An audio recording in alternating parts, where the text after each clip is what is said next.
안녕하세요. 저는 하남에 살고 있는 여자입니다. 많은 사연 이야기를 보면서 언젠가 저도 누군가에게 제 이야기를 털어놓고 싶어서 이렇게 사연을 보냅니다. 이야기를 듣고 사연의 주인공이 저인 줄 아는 분도 있겠지만 그래도 한 번은 이렇게 속 시원하게 털어놓고 싶네요.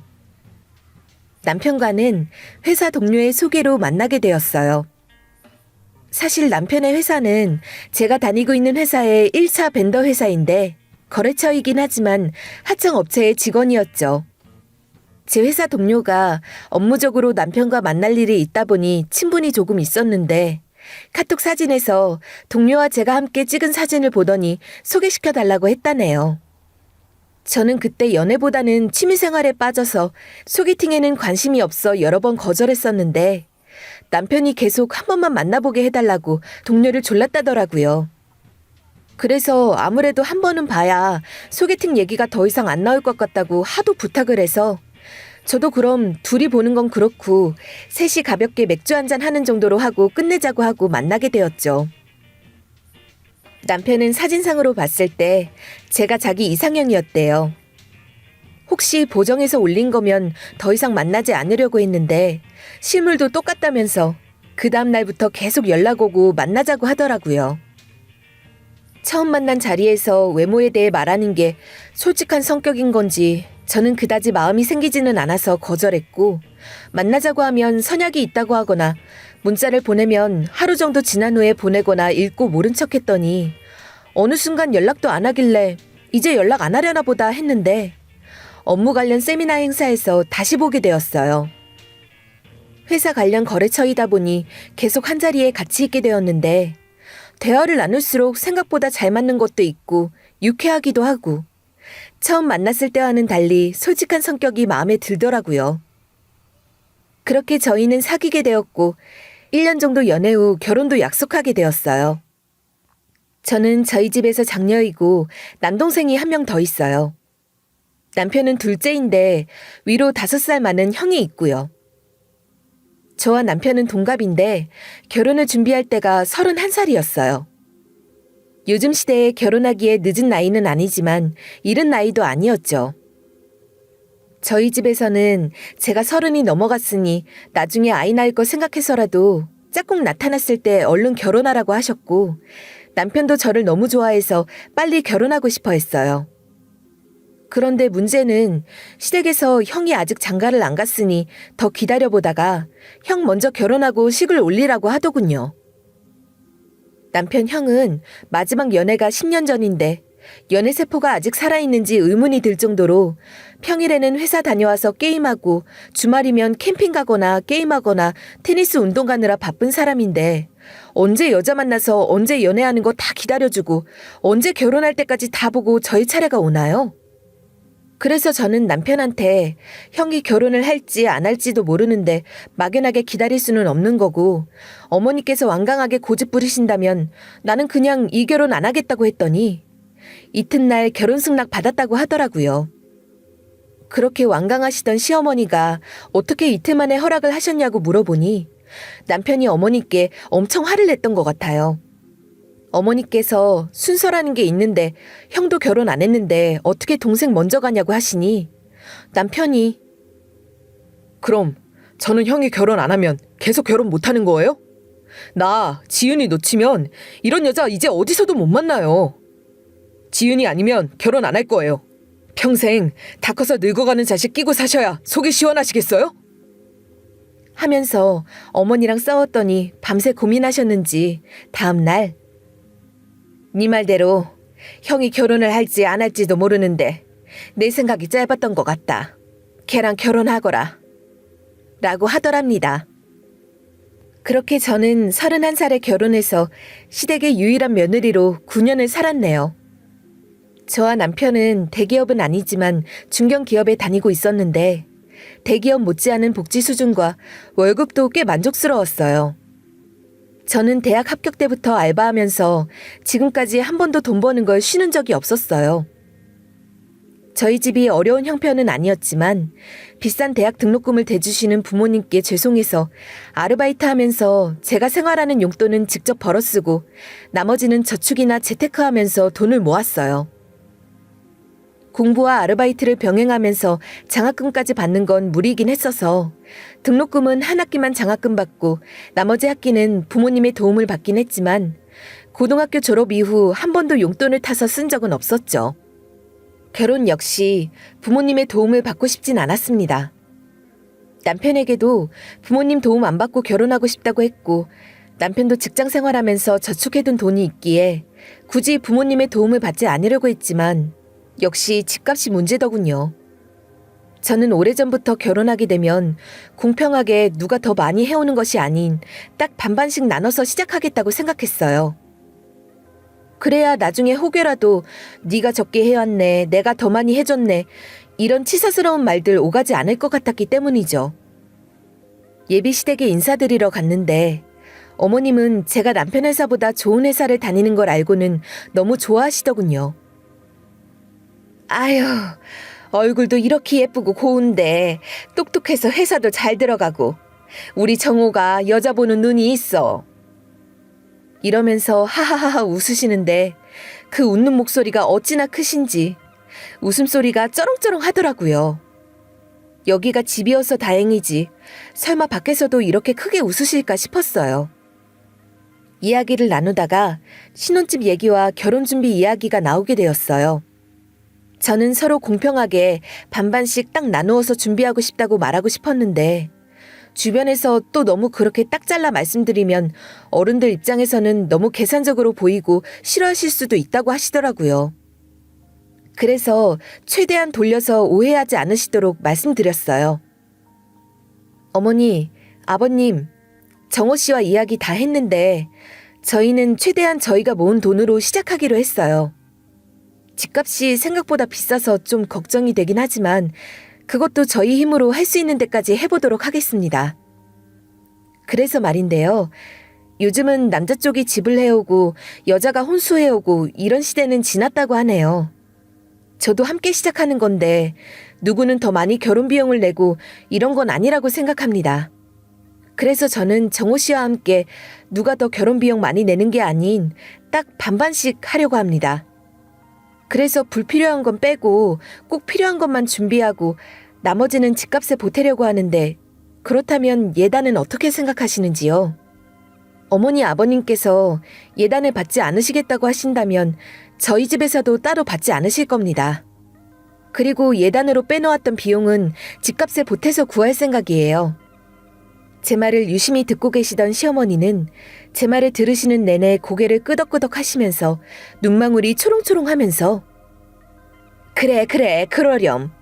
살면서 필요한 거 있으면 채우면 되는 거고 그리고 예단 뭐 옛날이나 뭐 해와라 하는 거지. 어차피 다 거칠의 형식 같은 거 아니겠니?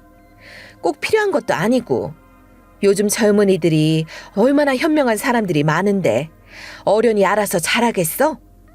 우리도 딱히 예단 필요 없으니 너네 집 좀 더 좋은 거 구하는 데 쓰고 그냥 앞으로 살면서 기념일날 좀 챙겨주는 걸로 하자꾸나. 앞으로 함께 지낼 날이 많은데 뭐 벌써부터 받으려고 하겠니? 라고 하시면서 제가 하자는 대로 무조건 잘 따라가도록 할 테니 예단 이런 거 신경 쓰지 말라고 하시더군요. 그래서 저희는 예단은 생략하고 가구 같은 물건들은 기존에 사용하던 거 그대로 가지고 왔고 필요한 것만 채웠어요. 그리고 집값 비용에 올인했죠. 저희가 모은 돈은 일단 다 합쳐서 그중 가구나 가전, 주방용품 같은 살림에 꼭 필요한 물건들을 산 다음 간단하게 결혼반지 예물로 맞추고 나머지 비용으로 집을 구하려고 하다 보니 많이 부족하더라고요. 할 수 없이 양가 각각 3천만 원씩 총 6천만 원 도움받고 저희가 모은 돈 보태고 나머지는 대출 꼈더니 작은 아파트 전세 비용은 나오더라고요. 좀 쪼들리긴 해도 공평하게 받아서 그런지 마음은 편했어요. 어차피 둘 다 벌이도 나쁘지 않으니 대출은 점차 갚아나갈 수 있을 것 같았고요. 저는 성격이 딱 맞아떨어져야 되는 편인데 결혼하고 보니 거의 대부분 제가 알아서 모든 걸 정하게 되더라고요.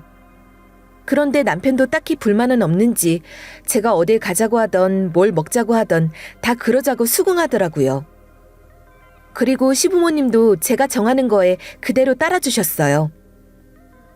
물론 식사를 하러 갈 땐 먼저 시부모님께 드시고 싶으신 걸 물어보고 그에 맞게 좋은 식당을 몇 군데 물색해서 보여드린 후 마음에 드신 곳으로 예약하고, 여행을 계획할 때도 마찬가지로 시부모님과 남편에게 어디 가고 싶은지, 이번엔 리조트, 펜션, 글램핑 중 어느 숙소로 가고 싶은지 등 먼저 물어본 후 제가 좋은 곳 골라서 예약하는 식으로 했었죠. 가족들 의견을 다 수렴하고 진행하는 거라 그런지 제가 최종적으로 선택하는 거에는 한 번도 불만이 없으셨고, 그래서인지 어느새 집안의 모든 일은 제가 담당자가 되더라고요. 시어머니는 저를 많이 예뻐하셨어요. 어디서 이렇게 예쁘고 똑똑한 며느리가 들어왔냐면서, 특히 매달 용돈을 드리는 날에는 목소리가 더 커지면서 크게 하하하 웃으시면서 더 칭찬을 하는데, 어쩔 땐 정말 과장 안 하고 대포 소리 같게 느껴질 만큼 주변 공간이 울릴 정도로 쩌렁쩌렁 하더라고요. 아이 임신했을 때도 어쩔 땐 너무 놀라서 애 잘못되는 거 아닌가 싶을 때도 있었어요. 그리고 시댁의 유일한 며느리가 저뿐이다 보니 안 그래도 자주 시댁 방문하는 편인데 명절에는 꼭 가서 음식이며 주방일은 만석이어도 하게 되더군요. 아이가 태어나고 나니 거의 2, 3주에 한 번씩은 시댁에 가게 되더라고요. 시부모님은 아이 보고 싶으시다고 하루 한 번씩은 영상통화를 꼭 해야 했는데 문제는 그 시간이 시도 때도 없어요. 제가 워킹맘이다 보니 장을 보게 되면 가끔 저녁에 보게 되는데 영상통화할 때 안 받거나 나중에 전화드린다고 하면 그렇게 섭섭해 하시더라고요. 남편도 어차피 애 얼굴 한 번 보고 금방 끊으시는데 잠깐 보여드리고 끊으면 되지 않냐고 괜히 부모님 섭섭하게 하지 말자고 하길래 저도 1분 안에 끊도록 해야겠다 하고 밖에 있을 때 영상통화 전화 오면 소리도 최대한 작게 하고 아이를 보여드려요. 근데 정말 작게 한 칸 정도로 해놓고 통화를 하는데도 어머니의 큰 목소리는 주변 사람들이 쳐다볼 만큼 엄청나게 큽니다. 아유, 우리 지호 그새 더 컸어요. 아우 이뻐. 아구 웃는 거 봐. 안 그래도 목소리가 크신데 특히 좋아서 크게 웃으실 땐 정말, 그렇게 소리를 작게 해놨는데도 근방에 지나가던 사람들은 다 쳐다보고 민망하리만큼 소리가 다 들리더라고요. 그렇다고 이 어린아이에게 이어폰 꽂아서 통화하라기엔 청력에 문제 생길까봐 차마 못하겠더군요. 하루는 시어머님과 아이 유모차에 태우고 집 근처 공원을 산책했어요. 저는 거의 듣고 있고 어머니는 말씀을 많이 하시는 편인데 이렇게 어머니가 제 옆 가까이에서 큰 목소리로 말씀하시고 집에 가는 날이면 귀가 먹먹해져요. 게다가 말씀하시다가 갑자기 흥분을 하시면서 말씀하실 때가 많은데 그럴 때면 정말 귀청 떨어지게 크게 말씀하셔서 아이가 자다가 깜짝 놀라서 울음을 터뜨린 적도 여러 번이었어요. 암튼 어머니와 산책을 하는데 동네에 어떤 아줌마가 있는데 그 집은 딸 결혼할 때 사돈 쪽에서 예단으로 1억을 요구하길래 대출까지 받아가며 맞춰줬다고 하면서, 근데 아들 결혼할 때는 보상이라도 받는 듯이 며느리 쪽에 예단 1억 달라고 해서 받아서 대출 갚았다고 하시고, 다른 지인분은 결혼한 자식이나 안 한 자식이나 직장 다니고 있으면서도 맨날 무슨 돈이 그렇게 부족한지 다 큰 자식들이 아직도 돈 달라고 한다더라. 그에 비하면 우리는 얼마나 다행이냐면서 안 주고 안 받으니까 서로 감정 상할 일도 없고 골치 아플 일도 없고 너 말대로 공평하게 반반씩 하니까 이런 걸로 마음 상하거나 걱정할 게 아무것도 없어서 너무 좋다며 또 호탕하게 웃어대시는데, 어머니가 험담하신 분이 혹시라도 근처에 있을까봐 조마조마한 게 전방 100m는 다 들릴 만큼 인간 확성기가 따로 없더라고요. 그래서 남편이 작게 말하면 잘 못 듣는 건가 싶기도 했어요. 이렇게 목소리가 큰 어머니께 자랐는데 얼마나 큰 소리에 익숙해졌을까 싶기도 하고요. 가끔 불러도 대답을 안 하는 거 보면 웬만큼의 목소리로는 잘 못 듣는 것 같아요. 그러다 몇 년 후 드디어 아주버님이 결혼할 사람을 데리고 왔더라고요. 연애세포는 애저녁에 소멸된 것 같았는데 같은 테니스 모임에서 만나서 1년이나 연애하고 있었더라고요. 남편에게 정보 들은 거 있냐고 물어보니 아주버님과 결혼하실 형님 나이부터 얘기했는데 아주버님이 40인데 그것보다 3살 더 많은 43살이라고 하더라고요. 뭐 결혼이야 늦게 할 수는 있어요. 아주버님처럼 결혼할 만한 사람을 못 만났거나 연애할 상황이 아니어서 늦어졌을 수 있죠. 근데 제가 아는 시부모님, 특히 시어머니가 허락하실 분이 아니신데 흔쾌히 허락하셨다는 게 너무 의아하고 놀라웠어요. 주말에 예비 형님이 인사드리러 오신다고 해서 저희 부부도 오라고 하시길래 시댁으로 갔어요. 단정한 정장 차림이지만 뭔가 범상치 않은 포스가 풍기는 게 당찬 커리어 우먼 스타일이더군요. 골드미스라 그런지 자기 관리도 잘했는지 나이에 비해서 피부 상태도 좋아서 나이에 비해 동안이었어요. 그리고 예비 시댁에 인사드리러 왔음에도 당찬 눈빛은 포스 장렬이었고요. 솔직히 객관적으로 봤을 때는 저런 분이 왜 우리 아주버님을 이라고 생각이 들 정도였어요.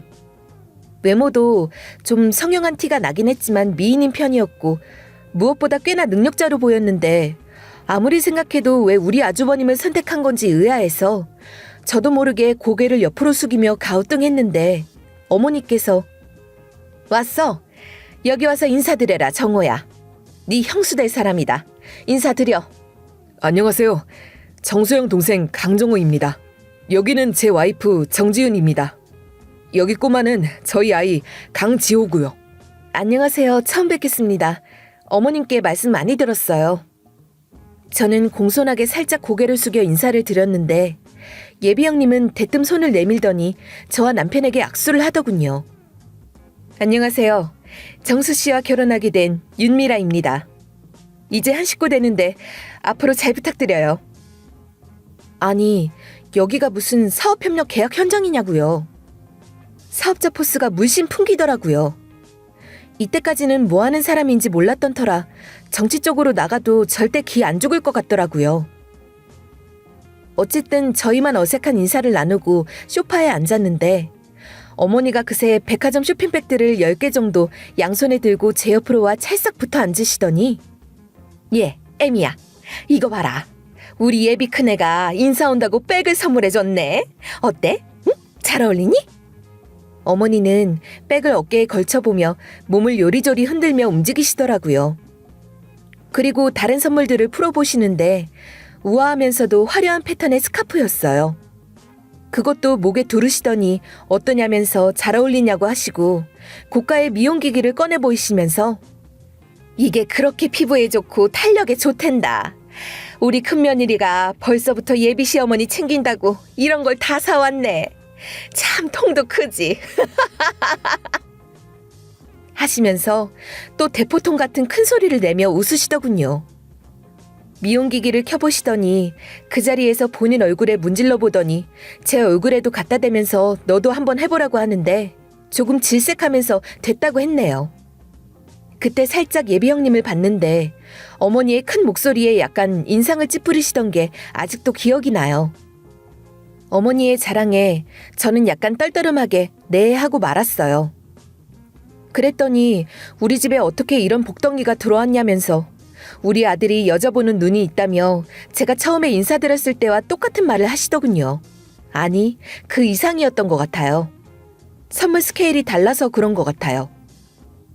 식사를 하실 때도 어머니 혼자 말씀하시면서 나는 복도 많은 사람이라며 작은 애도 똑 부러지는 똑순이인데 어떻게 통 크고 배려심 많은 큰며느리도 얻었으니 얼른 옆동 누구 아줌마, 친구 누구 할 거 없이 다 자랑해야겠다 말씀하시면서 흥분해서 점점 우렁찬 목소리로 호들갑을 떠시더군요. 일단 형님은 어머니처럼 큰 목소리를 처음 겪는 일이신 듯 무척 당황스러우셨던 것 같아요. 겨우 표정 관리하시는 게 보였거든요. 남편이 눈치를 챘는지 화제를 전환시켰어요. 형수님, 근데 우리 형과 어떻게 사귀게 되었어요? 우리 형이 성격상 먼저 대시하진 않았을 것 같은데. 네, 맞아요. 정말 답답하게 먼저 만나자고 안 하더라고요. 그래서 제가 먼저 적극적으로 다가갔어요. 연락도 많이 하고 시간 날 때마다 먼저 만나자고 하고요.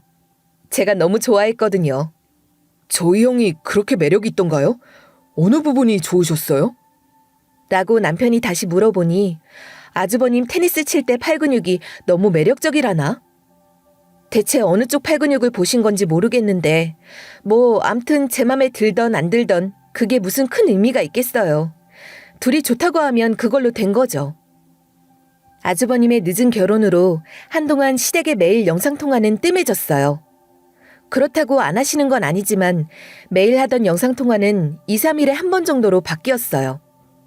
그것만으로도 정말 살 것 같더라고요.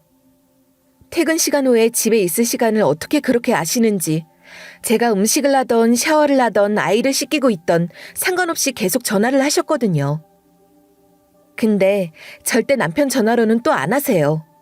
아들 피곤할 텐데 쉬어야 한다면서 절대 안 하시고, 제가 야근이나 회식으로 늦게 들어가는 날에도 언제 집에 들어갔는지 물어보시고, 빨리 들어가면 아이 자기 전에 영상통화 해달라고 하시고, 남편 전화로 영상통화하면 되는데 제가 많이 늦는 날은 그냥 아이 안 보시고 말더라고요. 그랬는데 이제 2, 3일에 한 번씩 전화하시긴 하지만 그래도 사생활 침해에서 조금 해방된 느낌이라고 해야 할까요? 이게 어디냐 싶으면서 좋더라고요. 왜 남편에게 영상통화에 대해 말 안 했는지 궁금하실 것 같기도 한데요. 말해봤죠. 남편도 어머니께 저에게 전화하지 말고 자기한테 하라고 했는데 그걸 또 오해하고 들으셔서 제가 전화하지 말라고 했냐고 하면서 한동안 섭섭하다고 하시면서 삐쳐 있으신 거 달래드리느라 진땀 뺐네요. 그래도 어머니인데 잘 지내려면 며느리인 제가 져드렸죠. 아주버님의 결혼 준비가 진행될 때 어머니께서 저에게 전화하셨어요. 그냥 생각나서 전화하셨다고 하셨지만 속이 훤히 보이시는 시어머니라 이제 목소리만 들어도 자랑하려고 전화하신 게 딱 느껴지더라고요. 정수가 그동안 여자도 안 만나고 술도 안 마시고 돈 쓰는 거라고는 게임 아이템 아니면 캠핑용품 사거나 테니스 레슨 정도였잖아. 걔 친구들도 다 애기 아빠들이라서 만나기도 쉽지 않으니 돈 벌면 다 모아둔 거지. 그걸로 몇 년 전에 청약해서 아파트 장만했잖아. 정수네는 그 집으로 들어오기로 했어. 큰아이 친정에서 정수가 집 없이 대출해 간다니까 예단으로 1억을 보내왔더라고. 전에 내가 너한테 동네 엄마 예단 얘기한 거 있지? 내가 그때 속물 같다고 했었잖아. 나는 그런 속물이 아니라서 그래도 2천은 돌려보냈지. 1억은 너무 큰 돈인 것 같아서. 그랬더니 글쎄 나 모임 때 들고 다니라고 샤댕 명품백 보내고 이번 결혼식 때 입을 한복도 유명한 한복 디자이너 있잖아. 그 사람 디자이너 한복으로 좋은 원단으로 제대로 맞춰줬더라. 회사에서 바빠 죽겠는데 장장 30분을 전화를 붙잡고 끊을 생각을 안 하시더라고요. 제가 중간마다 업무 중이라 오래 통화 못할 것 같다고 하니 그래 바쁘지. 근데 있잖아. 그래서 내가 한복 너무 좋은 거 해준다고 해서 라며 바쁜 건 제 사정인 거고 어머니는 하고 싶은 말씀을 끝까지 하시더라고요. 회의 들어가야 해서 끊어야 한다고 하면 회의 언제 끝나냐고 하면서 아직 할 말이 더 남았으니 끝나면 전화하라고 하세요. 그래서 그냥 끝까지 들어드리는 게 더 빨리 끝나서 그저 네 하면서 듣고만 있었어요. 그러다 어머니 말씀 들으면서 문득 예비 형님은 대체 뭐 하는 사람이길래 이렇게 통 크게 돈을 쓰는 걸까 싶어서 어머니께 예비 형님은 어떤 일을 하시냐고 물어봤더니 응? 크네? 뭐라더라? 무슨 인터넷 보안 관련 중소기업 사장이라고 하던데? 사장이요? 아, 그래서 그렇게 포스가 남달랐나 봐요. 우리 정수가 어떻게 그렇게 월척을 낚았는지 아주 뒤늦게 팔자가 피나 보다. 정수 말로는 운동하다가 만났다는데 큰애가 정수보다 나이가 많다 보니 그냥 지인 정도로만 알고 지내다가 정수도 그 인터넷 보안 쪽 회사 다니잖아. 어쩌다 보니 업무차 우연히 만나게 되면서 큰애가 적극적으로 대시했다더라고. 우리 큰아들은 작은아들과 다르게 여자 쪽에서 먼저 적극적이었다면서 가만히 있어도 이렇게 여자가 다가오네. 매력이 넘치나 봐. 그렇게 말씀